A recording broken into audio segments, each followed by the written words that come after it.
حضرت آسیہ علیہ السلام کی حیرت انگیز اور ایمان افروز داستان۔ ایک ایسی خاتون جنہیں اللہ تعالیٰ نے قرآن میں مومنوں کے لیے مثال بنا کر بیان فرمایا۔ ہر فرعون کے مقابل ایک آسیہ ضرور اٹھتی ہے جو حق کا علم بلند کرتی ہے۔ جنت کی منتخب ملکہ جس نے دنیا کی شان و شوکت، سونے چاندی کے محلات اور اقتدار کی چمک دمک کو ٹھکرا کر اپنے رب کی رضا کو اختیار کیا۔ وہی آسیہ علیہ السلام جس نے اس ظالم بادشاہ کے سامنے کلمہ حق بلند کیا جو خود کو ربکم الاعلیٰ کہتا تھا۔ یہ راستہ آسان نہ تھا، خاص طور پر اس وقت جب ایمان والوں کی حفاظت اور سچائی پر ڈٹ جانا مقصود ہو۔ حضرت موسیٰ علیہ السلام پر ایمان لانے والی اولین خواتین میں شامل اور ان 4 عظیم عورتوں میں سے ایک جنہیں جنت کی بشارت دی گئی، صبر و استقامت کی ایک بلند مثال، جنہوں نے بدترین اذیتوں کے باوجود اپنے رب کی عبادت اور محبت کو نہ چھوڑا۔ حضرت موسیٰ علیہ السلام انہیں اپنی والدہ کے بعد ماں جیسا مقام دیتے تھے۔ آسیہ نہ کسی نبی کی بیٹی تھیں، نہ کسی نبی کی زوجہ یا پوتی، بلکہ ایک جابر، سنگ دل اور ظالم حکمران کی بیوی تھیں۔ محلوں کی ملکہ ہونے کے باوجود انہوں نے سب کچھ اللہ کی خاطر قربان کر دیا۔ رسول اللہ صلی اللہ علیہ وسلم نے فرمایا، مردوں میں بہت سے کامل ہوئے مگر عورتوں میں صرف آسیہ زوجہ فرعون اور مریم بنت عمران کمال کو پہنچیں۔ یہاں کمال سے مراد ایمان، تقوی اور اعلیٰ اخلاق کی بلند ترین منزل ہے۔ تاریخ کے مطابق ان کا اصل نام آسیہ بنت مزاحم تھا اور وہ مسیح علیہ السلام سے تقریباً 13 صدیاں قبل کے دور میں رہیں۔ حضرت آسیہ علیہ السلام کے خاندان کا پس منظر بھی نہایت حیرت انگیز ہے۔ روایات کے مطابق ان کے پردادا ولید مصر کے اس فرعون میں شمار ہوتے تھے جو حضرت یوسف علیہ السلام کے زمانے میں حکمران تھا۔ یہ بھی بیان کیا جاتا ہے کہ حضرت آسیہ علیہ السلام کا تعلق حضرت موسیٰ علیہ السلام سے قریبی رشتہ میں تھا اور بعد میں وہ ان پر ایمان لے آئیں۔ حضرت آسیہ علیہ السلام کے شوہر فرعون تھے، ایک ایسا ظالم بادشاہ جس کے سر پر جواہرات اور قیمتی موتیوں سے مزین تاج ہوتا تھا اور جس کی سلطنت نہایت وسیع تھی۔ اس کا عظیم تاج اور بھاری جسم لوگوں پر ہیبت طاری کر دیتا تھا۔ اس کا تخت زمین سے 4 زینے بلند تھا اور اس کے ارد گرد نرم گدے اور نفیس قالین بچھے ہوتے تھے جہاں وزراء بیٹھتے اور مہمانوں کی ضیافت کی جاتی۔ جب فرعون کسی سے گفتگو کرتا تو لوگ خوف کے باعث کانپتے ہوئے اس کی بات سنتے۔ اسی خوف نے لوگوں کو اس کی حد سے بڑی ہوئی تعریف کرنے پر مجبور کر دیا، یہاں تک کہ وہ اس میں وہ صفات بھی بیان کرنے لگے جو حقیقت میں موجود نہ تھیں۔ یہ سب دیکھ کر فرعون نے خدائی کا دعویٰ کر دیا اور لوگوں کے جذبات سے کھیلتے ہوئے بت پرستی کو مضبوط کرنے لگا۔ اس نے جہالت اور کم علمی سے فائدہ اٹھاتے ہوئے نہ صرف خود کو معبود کہا بلکہ یہاں تک کہہ دیا انا ربکم الاعلیٰ۔ دوسری طرف حضرت آسیہ علیہ السلام پاکیزگی، دیانت، عفت اور شرافت کی روشن مثال تھیں۔ لوگ فرعون کے خوف سے نہ کھل کر سانس لے سکتے تھے اور نہ سکون سے سو سکتے تھے، مگر حضرت آسیہ علیہ السلام اللہ تعالیٰ پر کامل ایمان اور مضبوط یقین کے ساتھ زندگی گزار رہی تھیں۔ وہ فرعون کے اتنے قریب رہتے ہوئے بھی ہرگز خوف زدہ نہ تھیں۔ ایک رات فرعون شدید گھبراہٹ کے ساتھ نیند سے بیدار ہوا۔ وہ ہانپتا ہوا بستر پر بیٹھ گیا، گویا موت کی کیفیت سے گزر رہا ہو۔ اس کے دل میں یہ خوف اس ہولناک خواب کی وجہ سے تھا جو اس نے دیکھا تھا۔ اس نے دیکھا کہ ایک آگ ظاہر ہوئی ہے جو مصر کے تمام گھروں اور محلات کو جلا کر راکھ کر رہی ہے اور اہل مصر مکمل طور پر تباہ ہو چکے ہیں۔ اس نے یہ خواب حضرت آسیہ علیہ السلام کو سنایا اور صبح ہوتے ہی اپنے بڑے پجاری کو بلانے کا حکم دیا۔ پجاری نہایت عاجزی کے ساتھ دربار میں حاضر ہوا، سر جھکا کر فرعون کی تعریف کرنے لگا۔ فرعون نے اسے سیدھا کھڑا ہونے اور غور سے سننے کا حکم دیا اور کہا، اے پجاری، میں ایک خوفناک خواب دیکھتا ہوں، بار بار وہی منظر آتا ہے اور میں گھبرا کر جاگ اٹھتا ہوں۔ پجاری نے تعبیر بیان کرتے ہوئے کہا، اے میرے آقا، بنی اسرائیل میں ایک بچہ پیدا ہوگا۔ یہ بچہ تمہارے گھر اور تمہارے خاندان کی تباہی کا سبب بنے گا۔ ये सुनकर फिरौन के दिल में शदीद खौफ उतर आया। पिजारी के जाने के बाद फिरौन दुख और परेशानी के आलम में अपने महल में चहलकदमी करने लगा। उसे फौरी हल तलाश करना था ताकि अपने माल और दौलत, सल्तनत और तख्त को महफूज रख सके। वो पिजारी की बात को लम्हा भर के लिए भी फरामोश न कर सका। आखिरकार शैतान ने उसे एक रास्ता दिखाया। अपनी सल्तनत और अपने आप को बचाने के लिए बनी इसराइल में पैदा होने वाले तमाम लड़कों को मार डालना जरूरी था। आखिरकार बनी इसराइल के लोग पहले ही गुलाम के तौर पर इस्तेमाल हो रहे थे, तो मरने से क्या फर्क पड़ता। इस खौफ की वजह से फिरौन ने हुक्म दिया कि लड़कियां छोड़ दी जाएं, मगर हर लड़के को एक एक करके कत्ल किया जाए। कुरान में बयान है, वज़कुर फिल किताब इज़ नज्जयनाकुम मिन आले फिरौन यसूमूनकुम सूअल अज़ाब यक़्तुलूना अब्नाकुम व यस्तहयूना निसाकुम वफ़ी ज़ालिकुम फ़ितनतुम मिर रब्बिकुम अज़ीम। बनी इसराइल के मर्द बच्चों के कत्ल से मिस्र के कप्ती सख्त परेशान हुए। वो कहते थे कि हर साल बनी इसराइल की तादाद कम हो रही है, अब अपने घरों और खेतों में काम के लिए काफ़ी लोग नहीं मिलेंगे। इसी वजह से फिरौन ने हर 2 साल बाद लड़कों को कत्ल करने का हुक्म दिया। इधर दूसरों की नज़रों से दूर एक मंसूबा तैयार हो रहा था। याबित के बच्चे को जन्म देने का वक्त करीब आ रहा था। वो नहीं जानती थी कि क्या करे। अपनी सारी कोशिशों के बावजूद वो बनी इसराइल की हामिला खवातीन पर नजर रखने वालों से छपने में कामयाब हुई। याबित ने एक वफादार दोस्त पर भरोसा किया जो उसकी हामिलगी छुपाने में मदद करती थी। ये औरत हमल के आखिरी महीनों में अक्सर उससे मिलने आती। आखिरकार याबित ने एक लड़के को जन्म दिया। बच्चा बहुत हसीन और खूबसूरत था। उसने उसे मूसा अलैहिस्सलाम का नाम दिया। वो इतनी खुश थी जैसे पूरी दुनिया उसकी हो गई हो। लेकिन जैसे ही उसने सोचा कि यह खूबसूरत बच्चा भी फिरौन के जुल्म की नजर हो सकता है, खुशी ज्यादा देर न रही। घंटों के गुजरने के साथ उसके दिल में खौफ बढ़ता गया। वो डरती थी कि उसका बच्चा छीन लिया जाएगा। बच्चे की हिफाजत के तरीके न जानने की वजह से याबित तकरीबन गम से पागल होने लगी। अल्लाह ताला से दुआ करने लगी कि उसे सही रास्ता दिखाए और उसके बच्चे को फिरौन की जुल्मत से महफूज रखे। वो बहुत ज्यादा दुआ करती रही। आखिरकार थकन और कमजोरी के आलम में सो गई। जब वो जागी, उसके दिल में अजीम सुकून था, गोया तमाम बोझ उतार दिए गए हों। अब वो जान गई थी कि उसे क्या करना है। अल्लाह ताला ने हजरत याबित अलैहिस्सलाम को हुक्म दिया कि वो अपने बच्चे को एक छोटे संदूक या कश्ती में रखकर नदी में डाल दे, बगैर खौफ और मुकम्मल भरोसे के साथ कि अल्लाह की हिफाजत में है। उसने अपनी बेटी को बुलाया और कहा कि जल्दी से छोटा संदूक ले आए। बच्चे को उसमें रखा, फिर रहम और मोहब्बत के आलम में एक बार फिर अपने बेटे को गोद में उठाया, उसके माथे पर बोसा दिया, उसकी खुशबू सूंघी, दोबारा बोसा दिया और दोबारा खुशबू सूंघी। आंखों में आंसू थे जब उसने अपने बेटे हजरत मूसा अलैहिस्सलाम को संदूक में रखकर दरियाए नील की रवानी पर छोड़ दिया। वो रोती रही और देखती रही कि संदूक धीरे धीरे पानी में बह रहा है। माँ, जिसने अपना बच्चा नील में छोड़ा बगैर ये जाने कि वो कहाँ जाएगा, जुदाई के दर्द से बुरी तरह रंजीदा थी। अल्लाह ताला ने उसके दिल को सब्र और यकीन की रोशनी अता फरमाई। वो अपने रब पर भरोसा करती रही, क्योंकि और कौन उसे सुकून दे सकता था। उम्मीद के साथ माँ ने हजरत मूसा अलैहिस्सलाम की बहन को कहा कि वो संदूक का पीछा करे और अपनी नजर उससे ना हटाए, हत्ता के एक लम्हा भी।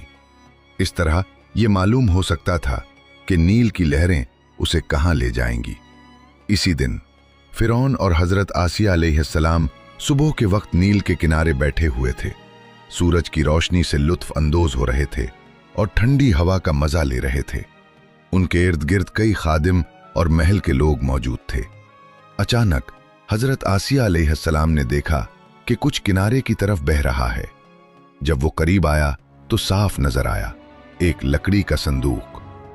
हजरत आसिया अलैहिस्सलाम ने एक खादिम को पुकारा और हुक्म दिया कि वो फौरन इस संदूक को ले आए। जब हजरत आसिया अलैहिस्सलाम ने संदूक खोला तो उसने वो देखा जो उसकी तवक्को में ना था। एक बच्चा अभी दूध पीने की उम्र में रोशनी की मानिंद दमक रहा था। बच्चा फौरन सबकी तवज्जो का मरकज बन गया। सब कह रहे थे, देखो इस बच्चे की कितनी खूबसूरती है। इस जालिम शख्स ने उसे पानी में छोड़ा। इर्द गिर्द के लोग बच्चे में दिलचस्पी ले रहे थे, कुछ खेल रहे थे, कुछ हंसा रहे थे और कुछ खुशी से उसे उठाकर देख रहे थे। जब हजरत आसिया अलैहिस्सलाम ने बच्चा अपनी गोद में उठाया तो उसके दिल में अजीब एहसास जागा। बच्चे का चेहरा कनानी लोगों की तरह लग रहा था। उसने सोचा, ये यकीनन बनी इसराइल के बच्चों में से एक है। बच्चा अभी पैदा हुआ था। हजरत आसिया अलैहिस्सलाम ने हैरत से सोचना शुरू किया कि ये कैसे फौजियों से बचकर यहां पहुंचा। अल्लाह ताला की इजाजत से नदी ने संदूक को सीधा फिरौन के महल तक पहुंचा दिया। अल्लाह ताला ने फैसला कर लिया था कि हजरत मूसा अलैहिस्सलाम की हिफाजत फरमाएगा।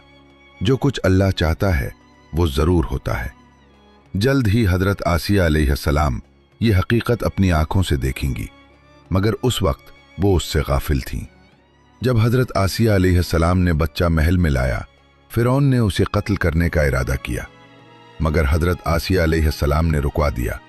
उसे मत मारो, उन्होंने कहा, मैं उसमें बुलंद और रोशन जहानत देखती हूं और ये दूसरों से बेहतर लग रहा है। मजीद बरा ये हमारे लिए सुकून का सबब भी बन सकता है। शायद एक दिन ये हमारे काम आए या हम उसे अपना बेटा बना लें। क्या ऐसा नहीं हो सकता? फिरौन अमूमन हजरत आसिया अलैहिस्सलाम की ख्वाहिशात को रद्द नहीं करते थे। जब उसने देखा कि हजरत आसिया अलैहिस्सलाम बच्चे को कितना चाहती हैं, तो उसने हुक्म दिया कि बच्चा उनकी हिफाजत में दिया जाए। यूं अल्लाह के हुक्म से हजरत मूसा अलैहिस्सलाम फिरौन के हाथों मारे जाने से बच गए। हजरत आसिया अलैहिस्सलाम ने बच्चे को अपनी गोद में रहमत और शफकत से देखा और सोचने लगी। वो नरमी से उसके बालों को छू रही थी। दिल में मोहब्बत का जज्बा भर गया था। अल्लाह ताला ने उनके दिल में इस बच्चे के लिए मोहब्बत डाल दी थी, गोया ये बच्चा उनका अपना हो। अचानक बच्चा जोर जोर से रोने लगा। हजरत आसिया अलैहिस्सलाम ने उसे बहलाने की कोशिश की, मीठे अल्फाज से सरसराहटें की, लोरी सुनाई, गोद में झिलाया, मगर कुछ काम न आया। बच्चा रुकने का नाम ही न ले रहा था। वो भूखा था और किसी के दूध पीने की जरूरत थी। क्योंकि वो अभी बहुत छोटा था, इसलिए शहर में एक औरत तलाश करने का पैगाम भेजा गया जो बच्चे को दूध पिलाए। आखिरकार एक औरत मिली जिसने रोने और भूखे बच्चे को गोद में उठाया और दूध पिलाने की कोशिश की, मगर बच्चा दूध न पिया। उसने कई बार कोशिश की, मगर कामयाबी न हुई। यहां अल्लाह ताला का एक और मंसूबा जारी था। हजरत आसिया अलैहिस्सलाम ने कहा, खादमा हो, सी और औरत को तलाश करो। क्या तुम नहीं देख रहे कि ये भूख से मर जाएगा? एक और दूध पिलाने वाली आई, लेकिन वो भी कामयाब ना हो सकी। हजरत आसिया अलैहिस्सलाम ने कहा, हर ऐसी औरत लाओ जिसने हाल ही में बच्चा पैदा किया हो और दूध रखती हो, चाहे मजबूर करना पड़े, जो कोई दूध पिला सके उसे ले आओ। यूं बहुत सी औरतें लाई गईं। हर औरत ने बारी बारी रोते और जद्दोजहद करने वाले बच्चे को दूध पिलाने की कोशिश की, मगर कोई कामयाब न हुआ। बच्चा जोर जोर से रोता रहा। हजरत आसिया अलैहिस्सलाम उस छोटे बच्चे के बारे में शदीद उलझन में थी, जो दूध कबूल न करता था और भूख से मुसलसल रोता रहता था। ये कैसे मुमकिन था? वो सब औरतों के दूध को क्यों रद्द कर रहा था? हजरत मूसा अलैहिस्सलाम की बहन शुरू से छुपकर सब कुछ देख रही थी, जब से उसे नदी में रखा गया था और फिर हजरत आसिया अलैहिस्सलाम के पास लाया गया। उसने सुना कि उसका भाई किसी भी औरत का दूध नहीं पीता। उसने फौरन समझ लिया कि ये मौका हजरत मूसा को उसकी हकीकी मां के पास वापस लाने का बेहतरीन मौका है। वो जल्दी से हजरत आसिया अलैहिस्सलाम के पास गई और कहा, जैसा कि कुरान में भी बयान है, अलाअल्लकुम अन तुरूनी अहलन यरऊनहु लकुम व युहसिनून इलैह। हजरत आसिया अलैहिस्सलाम ने कहा, हाँ, उस बच्चे का रोना मेरा दिल तोड़ रहा है। उसके आंसू मुझे बहुत दुख दे रहे हैं। फौरन ये करें। हजरत मूसा की बहन फौरन महल से निकलकर अपने घर गईं, अपनी वालदा को सब कुछ बताया और उसका हाथ पकड़कर फिरौन के महल ले आई।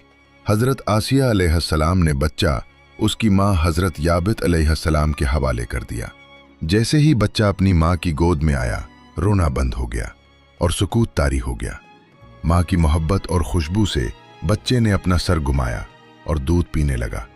आखिरकार वो परसुकून और मुकम्मल तौर पर दूध पी रहा था। हजरत आसिया अलैहिस्सलाम उस औरत की आमद से बहुत खुश हुईं। जब उन्होंने देखा कि बच्चा दूध पी रहा है तो उस माँ को महल में जगह दी और बच्चे की देखभाल की जिम्मेदारी सौंप दी।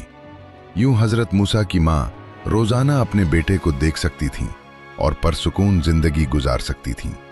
महल का ये छोटा बच्चा हजरत मूसा अलैहिस्सलाम अपनी माँ की मोहब्बत और हजरत आसिया अलैहिस्सलाम की शफकत से सबके दिल जीत चुका था।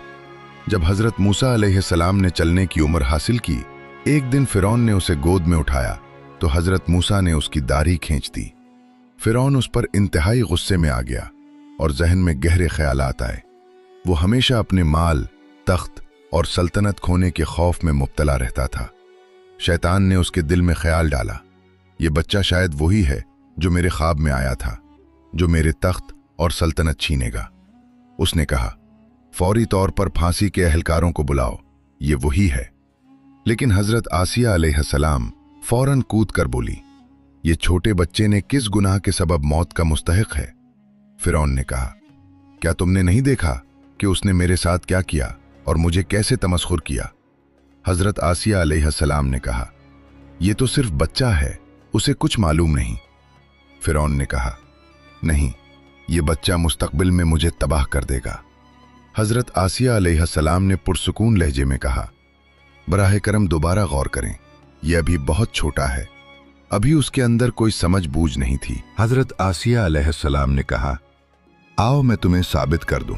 देखो, एक प्लेट में कुछ कीमती जवाहरात और कीमती अशिया रखेंगे और दूसरी प्लेट में कुछ जलती हुई कोयले की टिकियां रखेंगे। अगर बच्चा जवाहरात की तरफ हाथ बढ़ाए तो वो होशियार है और तुम उसे कत्ल कर सकते हो, लेकिन अगर वो जवाहरात को छोड़कर जलती हुई कोयले की तरफ जाए तो तुम जान जाओगे कि ये अभी सिर्फ एक बच्चा है जो कुछ नहीं जानता। फिरौन को ये ख्याल पसंद आया और उसने उसे मंजूर कर लिया। प्लेटें लाई गईं और जैसा हमेशा होता है, अल्लाह ताला की इजाजत से एक दाना वाक़या होने वाला था। हजरत मूसा अलैहिस्सलाम जवाहरात की तरफ हाथ बढ़ाने वाले थे कि अल्लाह ताला ने उसका हाथ जलती हुई कोयले की तरफ मोड़ दिया। हजरत मूसा अलैहिस्सलाम ने जलती हुई कोयला उठाकर अपने मुंह की तरफ लाया और उसकी जबान जल गई। कहा जाता है कि इसी वाक़े की वजह से बाद में हजरत मूसा अलैहिस्सलाम को थोड़ी सी गुफ्तार में दुश्वारी हुई। इस वाक़े के बाद हजरत मूसा अलैहिस्सलाम हजरत आसिया अलैहिस्सलाम की हिफाजत में फिरौन के महल में बड़े हुए और उन्हें माँ की मानिंद देखा। हजरत आसिया अलैहिस्सलाम की हिम्मत और ईमान की बदौलत हजरत मूसा अलैहिस्सलाम मजबूत हुए। जब हजरत मूसा अलैहिस्सलाम महल में बड़े हुए, एक दिन किसी झगड़े के दौरान उन्होंने गलती से फिरौन के एक नान वाले को मार दिया। ये खबर फैल गई और फिरौन और उसके लोग हजरत मूसा की जान लेना चाहते थे ताकि उसकी जान के बदले इंसाफ हो। अल्लाह ताला ने हजरत मूसा अलैहिस्सलाम को हिदायत दी कि वो मिस्र छोड़ दी। हजरत मूसा अलैहिस्सलाम शहर छोड़कर मदीन की जमीन की तरफ चले गए, जहां वो आबाद हुए, शादी की और कई साल वहां कयाम किया। कई साल बाद हजरत मूसा अलैहिस्सलाम अपनी बीवी और खानदान के साथ मिस्र वापस जाने का इरादा किया। रास्ते में जबल तौर के करीब उन्होंने आग देखी। जब वो आग के करीब गए, अल्लाह ताला ने उन्हें वही दी। अल्लाह ताला ने हजरत मूसा अलैहिस्सलाम को नबी मुकर्रर किया और हुक्म दिया कि वो फिरौन के पास जाएं और बनी इस्राइल को आज़ाद कराएं। अल्लाह ताला ने हजरत मूसा अलैहिस्सलाम को 2 बड़े मोजज़े भी अता किए। जब वो अपनी लाठी जमीन पर डाले तो वो सांप बन गई, और जब अपने हाथ को शर्ट के अंदर रखा और बाहर निकाला तो वो रोशन, सफेद और चमकदार नजर आया।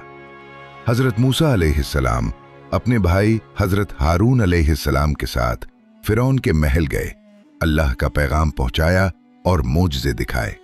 लेकिन फिरौन ने इन मोजज़ात को जादू कहा और मुल्क के बेहतरीन जादूगर जमा करने का फैसला किया ताकि लोग हजरत मूसा पर ईमान न लाएं। एक दिन मुकर्रर किया गया, लोग जमा हुए और हजरत मूसा अलैहिस्सलाम जादूगरों के सामने खड़े हुए। मुकाबले के आगाज से पहले हजरत आसिया अलैहिस्सलाम ने शदीद उम्मीद और चाहत के साथ दुआ शुरू की। वो तवील वक्त तक दुआ करती रहीं। देखने वालों ने सोचा कि वो फिरौन की कामयाबी के लिए दुआ कर रही हैं, लेकिन हकीकत में वो हजरत मूसा अलैहिस्सलाम की फतह के लिए दुआ कर रही थीं। फिर वो दिन आया जब हजरत मूसा अलैहिस्सलाम और जादूगर एक दूसरे के सामने खड़े हुए। हजरत आसिया अलैहिस्सलाम महल की बालकोनी से ये मंजर देख रही थीं। पहले जादूगर अपने रस्सियों और छिड़ियां फेंकते और जादू के जरिए ऐसा जाहिर करते कि ये चीजें हरकत कर रही हैं। फिर हजरत मूसा अलैहिस्सलाम ने अपनी लाठी फेंकी और अल्लाह ताला की इजाजत से उनकी लाठी ने जादूगरों की पैदा की हुई तमाम चीजें निगल ली। जादूगरों ने यह देखकर हक को समझा और फौरन सजदे में गिरकर हजरत मूसा अलैहिस्सलाम के रब पर ईमान ले आए। ये देखकर फिरौन बहुत गुस्से में आ गया। उसने जादूगरों को धमकाया और सजा के खौफ से डराने की कोशिश की, मगर उन्होंने अपने ईमान से पीछे न हटे। उसी लम्हे जब हजरत आसिया अलैहिस्सलाम ने यह मोजज़ा देखा, उन्होंने भी कहा, मैं हजरत मूसा और हजरत हारून के रब पर ईमान लाती हूँ। यकीनन वो अकेली नहीं थी। बहुत से लोग जो इस मोजज़े को देख रहे थे, उन्होंने भी हजरत मूसा अलैहिस्सलाम पर ईमान लाना शुरू कर दिया। फिरौन उन लोगों को गिरफ्तार करके अजाब देता रहा। इस वजह से बहुत से मोमिन खुफिया तौर पर इबादत करते। हजरत आसिया अलैहिस्सलाम उनमें से एक थीं। वो एक मुखलिस औरत थीं, अपने ईमान में मजबूत। जब इबादत का वक्त आता, चाहे वो फिरौन के करीब महल में ही क्यों ना हो, वो बहाना बनाकर अपने कमरे में जाती और खुफिया तौर पर अल्लाह से दुआ करती। हजरत आसिया अलैहिस्सलाम ने तवील अरसे तक अपने ईमान और इबादत को छुपाया। महल में और भी कुछ लोग थे जो खुफिया तौर पर ईमान रखते थे। उनमें एक औरत मशीयता थी जो फिरौन की बेटी के बाल संवारने की जिम्मेदार थी। एक दिन मशीयता ने कंघी गिरा दी। उसे उठाते हुए कहा, बिस्मिल्लाह। फिरौन की बेटी ने पूछा, क्या तुम मेरे बाप के नाम पर कह रही हो? मशीयता ने जवाब दिया, वो मेरा रब भी है और तुम्हारे बाप का रब भी। ये सुनकर लड़की गई और अपने वालिद को बता दिया। फिरौन ने हुक्म दिया कि एक बड़ा तांबे का भट्टा बनाया जाए और गर्म किया जाए और मशीयता और उसके बच्चे को उसमें डालने का हुक्म दिया। पहले मशीयता को धमकाया गया कि अगर उसने ईमान न छोड़ा तो उसके बच्चे को आग में डाल दिया जाएगा, लेकिन अल्लाह ताला ने मशीयता की मदद की और उसका छोटा बच्चा उससे बोला, सब्र करो क्योंकि तुम हक पर हो। ये सुनकर मशीयता ने रजामंदी से अपने बच्चे के साथ भट्ठा में जाने का फैसला किया और कुर्बानी के जरिए जन्नत तक पहुंच गई। यहां एक छोटी बात याद दिलाना जरूरी है। बरसों पहले एक नौजवान लड़की जो आग में मर गई थी, एक मुसलमान के ख्वाब में आई। लड़की ने कहा कि हालांकि लोग कहते हैं कि वो जलकर मर गई, वो हैरान थी क्योंकि उसने कुछ महसूस नहीं किया। उसने बताया कि अब वो एक बहुत खूबसूरत जगह में है जो अमन और सुकून से भरी हुई है। लिहाजा अगर हम आंखों से देखें भी कि लोग जल रहे हैं, तो सिर्फ वो लोग और अल्लाह जानते हैं कि हकीकत में वो क्या महसूस कर रहे हैं। हाँ, अल्लाह रहमो करम वाला है। हजरत आसिया अलैहिस्सलाम की रूहानी हालत, उसका रद्द अमल इंतहाई सब्र, ईमान और अल्लाह पर भरोसे से भरपूर था। हजरत आसिया अलैहिस्सलाम महल की खिड़की से सब कुछ देख रही थी। जब मशीयता और उसका बच्चा शहीद हुए, हजरत आसिया अलैहिस्सलाम ने देखा कि उनकी रूहें आसमान की तरफ बुलंद हो गई हैं। ये मंजर उनके ईमान को और मजबूत और उनकी इबादत को और गहरा कर गया। इसी रूहानी हालत में जब वो फरिश्तों को देख रही थीं, उनके शौहर फिरौन अचानक कमरे में दाखिल हो गए। उन्होंने मशीयता के बारे में बात शुरू की कि कैसे उस पर अजाब डाला गया। फिरौन की बात खत्म करने के बाद हजरत आसिया अलैहिस्सलाम ने कहा, शर्म तुम पर। वाह फिरौन, कैसे तुम अल्लाह के खिलाफ बगावत करने की हिम्मत रखते हो? कैसे तुम मोमिनों को अजाब देते हो? फिरौन उन गैर मुतवक्के बातों से हैरान बोला, शायद वो जुनून जो उस औरत पर आया था तुम पर भी आ गया है। हजरत आसिया अलैहिस्सलाम ने बेखौफ जवाब दिया, जान लो मैं अल्लाह पर ईमान लाई हूं जो तुम्हारा, मेरा और तमाम जहानों का रब है। इसके बाद फिरौन ने हजरत आसिया की माँ यानी अपनी सास को बुलाया और कहा, जैसा मेरी बेटी की बाल संवारने वाली पागल हुई, तुम्हारी बेटी हजरत आसिया भी पागल हो गई है। फिर फिरौन ने हजरत आसिया अलैहिस्सलाम से कहा, या तुम मेरी इताअत करो, और फिर कमरे से निकल गया। हजरत आसिया की माँ करीब आए और हजरत आसिया अलैहिस्सलाम को फिरौन की इताअत करने की तलकीन की, लेकिन हजरत आसिया ने पुख्ता लहजे में कहा, ऐ माँ, अगर तुम चाहती हो कि मैं अल्लाह के खिलाफ बगावत करूं और कुफ्र इख्तियार करूं तो जान लो कि यह कभी नहीं होगा। यह सुनकर फिरौन इंतहाई गुस्से में आ गया। उसने हुक्म दिया कि 4 खंबे जमीन में गाड़ दिए जाएं। हजरत आसिया अलैहिस्सलाम के हाथ और पांव उन खंभों से बांध दिए गए और उन्हें जलती हुई धूप में छोड़ दिया गया। जब वो वहां थीं, फरिश्ते आए और अपने परों से हजरत आसिया अलैहिस्सलाम पर साया डाल दिया। एक रिवायत के मुताबिक इसी वक्त हजरत मूसा अलैहिस्सलाम वहां से गुजरे। हजरत आसिया अलैहिस्सलाम ने अपनी उंगली से उन्हें इशारा किया ताकि अपनी हालत बयान कर सकें। हजरत मूसा अलैहिस्सलाम ने अल्लाह से दुआ की कि हजरत आसिया के अजाब को हल्का करे। इस दौरान हजरत आसिया अलैहिस्सलाम ने दुआ की, ऐ मेरे रब, मेरे लिए जन्नत में अपने पास एक घर बना दे, मुझे फिरौन और उसके बुरे आमाल से बचा और मुझे जालिम लोगों से महफूज रख। अल्लाह ताला ने उनकी दुआ कबूल की और उन्हें फरमाया, अपना सर उठाओ। जब हजरत आसिया अलैहिस्सलाम ने सर उठाया तो उन्होंने जन्नत में मोतियों से बना महल देखा और फौरन मुस्कुरा दिया। जब फिरौन ने उनका मुस्कुराना देखा तो चलाया, देखो ये पागल औरत जो अजाब में भी हंसती है। लेकिन भारी पत्थर गिरने से पहले अल्लाह ताला ने हजरत आसिया अलैहिस्सलाम की रूह कब्ज कर ली। हजरत आसिया अलैहिस्सलाम का मज़ार मिस्र में मौजूद है, मगर ये मालूम नहीं कि आप किस उम्र में वफात पा गईं। अल्लाह ताला ने नूह अलैहिस्सलाम की बीवी और काफिर बीवी का जिक्र उनके लिए किया जो कुफ्र इख्तियार करते हैं, और फिरौन की बीवी हजरत आसिया और हजरत मरियम का जिक्र उनके लिए किया जो ईमान लाते हैं। ये सब आज के मोमिनीन के लिए ईमान और पुख्ता इरादे की मिसालें हैं। हजरत आसिया अलैहिस्सलाम ने अपने रब की इताअत इस कदर की कि सबसे सरकश और अल्लाह से दूर शख्स यानी फिरौन भी उनके ईमान को नुकसान न पहुंचा सका। हजरत आसिया अलैहिस्सलाम एक वलिया, अल्लाह की नज़दीक दोस्त और सिद्दीकीन में से एक थीं। उन्होंने दुनिया की सल्तनत के लुत्फ उठाने की बजाय मौत को इख्तियार किया और दुनिया की आसाइशों में जीने के बजाय दुख सहने को तरजीह दी। जब आप खुद को तन्हा महसूस करें, चाहे तमाम कायनात आपके गिर्द भी मौजूद हो, तो ये चैनल बिल्कुल आपके लिए है। ये वीडियो भी इसी तरह के दिल टूटे लोगों तक पहुंचने के लिए हिमायत की मोहताज है, ताकि यूट्यूब के समंदर में खो न जाए। हर नया सब्सक्राइबर एक और दिल तक पहुंचने में मदद करता है। लाइक करें, सब्सक्राइब करें और कमेंट छोड़ना न भूलें। आप वीडियो को ज्यादा लोगों तक पहुंचाने में भी मदद कर सकते हैं। बस चैनल सब्सक्राइब करें, कमेंट करें और वीडियो को लाइक करें।